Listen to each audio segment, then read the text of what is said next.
Hola amigos, ¿qué tal? ¿Cómo están? Bienvenidos de regreso. Yo soy Antonio Álvarez, esto es Access History.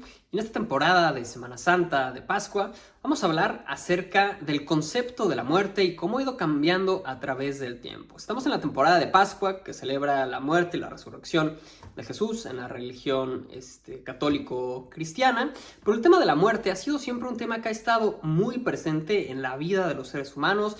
Es uno de los mayores miedos de muchas personas y a lo largo de los milenios hemos creado muchos rituales alrededor de este tema, no haciendo menos, por ejemplo, al mismo Día de Muertos que celebramos en México. Y la manera de entender la muerte ha ido cambiando mucho a lo largo de los años y ha sido empujado poco a poco de la mano de la ciencia y la tecnología. Veremos al final cómo incluso hoy en día seguimos tratando incluso de redefinir el momento en el que una persona ha muerto. Hace miles de años, por ejemplo, en el Antiguo Egipto, las personas momificaban a las personas una vez que morían porque ellos pensaban que el Ka y el Ba, más o menos como el alma, necesitaba del cuerpo para poder seguir residiendo y emprender el viaje en el mundo de los muertos, pero la persona no era considerada completamente muerta, sino hasta el momento en el que fallaba en el juicio de Osiris.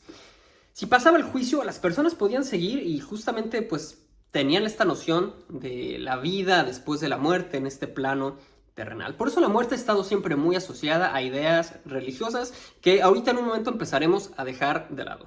Porque así como los egipcios, prácticamente todas las religiones creían en una vida después de la muerte terrenal. Después de la vida terrenal, había una vida después que era una vida un poco más espiritual. Hay algunas excepciones que creen en la reencarnación y entonces es un ciclo de vida o sufrimiento eterno hasta que podamos alcanzar la iluminación, pero eso va a ser un tema ahorita aparte. También están estas creencias en algunas culturas que dicen que una persona no muere, sino que hasta que deja de ser recordada por completo. Y entonces también vemos en ciertas culturas cómo se empiezan a crear ciertos monumentos, ciertas esculturas o ciertas representaciones de las personas para poder seguirlas recordando y de esta manera perpetuar su vida. Pero bueno, a lo largo de la historia, el tema de la muerte ha sido un tema complejo, es un tema doloroso, pero es un tema también que está en constante evolución, porque hablar de la muerte significa tener que hablar también de la vida.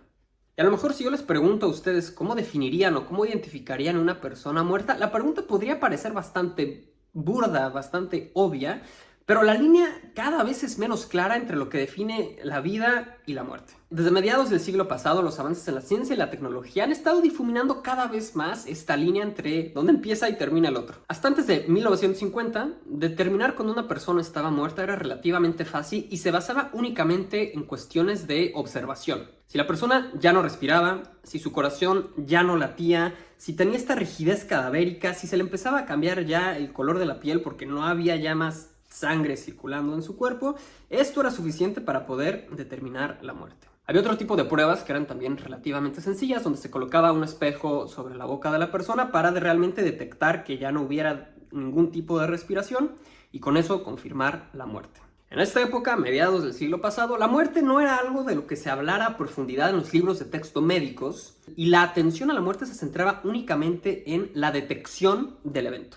Y a partir de 1950 es que empieza a haber ciertos desarrollos tecnológicos en el área de la medicina, uno de ellos siendo los más importantes, el ventilador mecánico. El ventilador mecánico va a ser esta primera pieza tecnológica que va a empezar a difuminar un poco la línea entre la vida y la muerte. Porque lo que hace este ventilador es suplir la función pulmonar de una persona. Esto es, incluso personas que tuvieran un daño cerebral podrían continuar viviendo a pesar de no poder respirar por sí mismas. Este fenómeno se conoció después como un coma de passé o más allá del coma y empieza a desafiar la noción tradicional que teníamos de la muerte y entonces empezamos a preguntarnos si realmente existían diferentes formas de poder morir. Si esta persona que seguía conectada al ventilador mecánico realmente seguía respirando, podría declararse muerta todavía o moría únicamente hasta el momento en el que se desconectara el ventilador mecánico, aunque ya no estaba respirando por sí misma. ¿Qué pasa si esta persona que estaba respirando a través de un ventilador mecánico tenía una muerte cerebral, pero seguía respirando gracias al ventilador? ¿Dónde estaba la línea nuevamente ahí?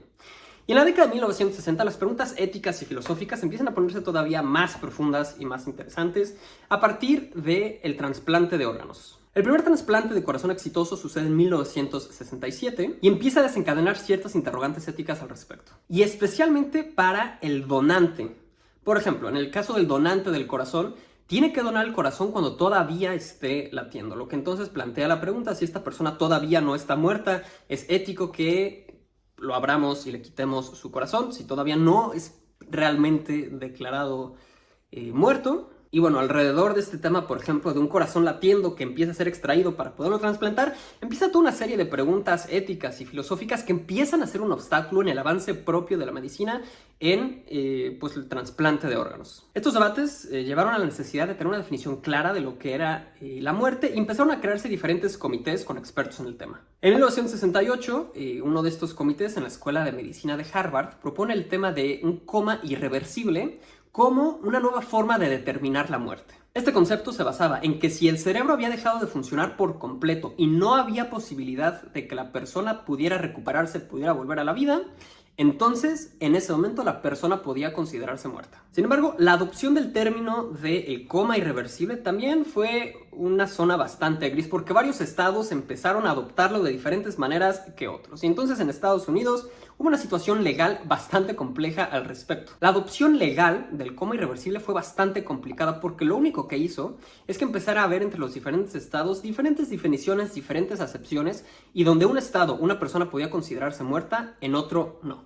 Así que todas estas discrepancias sentaron las bases para poder crear una definición más universal nuevamente acerca de la muerte. En 1981, que si lo piensan, no fue hace tanto tiempo, fue hace poco más de 40 años, y con eso se crea la Ley Uniforme de Determinación de la Muerte. Con esto se establecen dos definiciones válidas para la muerte. La primera de ellas, una muerte cardiorrespiratoria, en donde había un paro cardíaco y respiratorio, y la otra con una muerte cerebral, en donde había un paro ya irreversible de todas las funciones cerebrales. Sin embargo, todavía al día de hoy hay bastantes lagunas legales al respecto. En el año 2013, por ejemplo, todavía Yahi McMath tuvo un caso en el que a los 13 años se le había declarado con muerte cerebral en California, pero la familia no aceptó el diagnóstico y se fueron a Nueva Jersey, que permite ciertas objeciones religiosas con relación al diagnóstico de una muerte cerebral.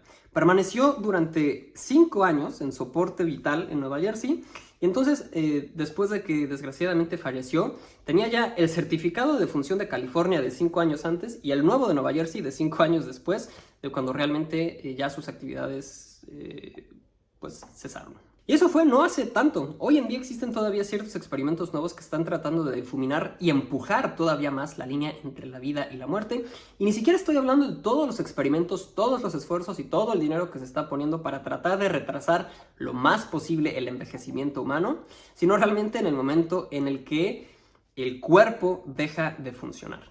Por ejemplo, en la Universidad de Yale, hay una serie de experimentos realizados en cerdos que están explorando la posibilidad de reanimar células y órganos después de la muerte. En estos experimentos se induce un paro cardíaco en los cerdos y después de 1 hora se utiliza una solución especial que se bombea a través del cuerpo del cerdo, que funciona como una especie de corazón artificial, y en este experimento las células de varios órganos permanecían vivas incluso después de haber sido declaradas muertas hace 1 hora.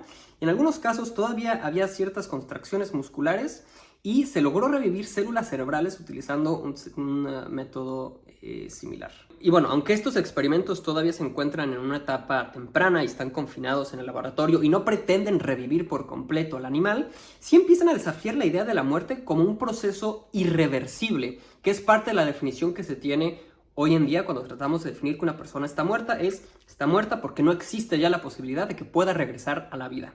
¿Qué pasa en el futuro cuando eso deja de ser válido? Y esto obviamente tiene complicaciones éticas, morales, pero legales también, porque ¿qué pasa entonces si la tecnología sigue avanzando y la posibilidad de revivir órganos o incluso individuos después de que se les haya declarado ya muertos se vuelve obsoleta? ¿Cuáles serían los nuevos criterios para entonces poder determinar que una persona ya está realmente pues finada? ¿Cuál sería el estado legal, por ejemplo, de una persona que ha sido revivida? Si falleció y 2-3 horas después lo logran revivir, simplemente se borra la casilla. ¿Qué derechos tendríamos pues las personas con relación a este tema? ¿Cómo podrían cambiar las diferentes legislaciones alrededor de los países? ¿Cuáles serían las obligaciones de los médicos que tendrían en este tipo de procesos?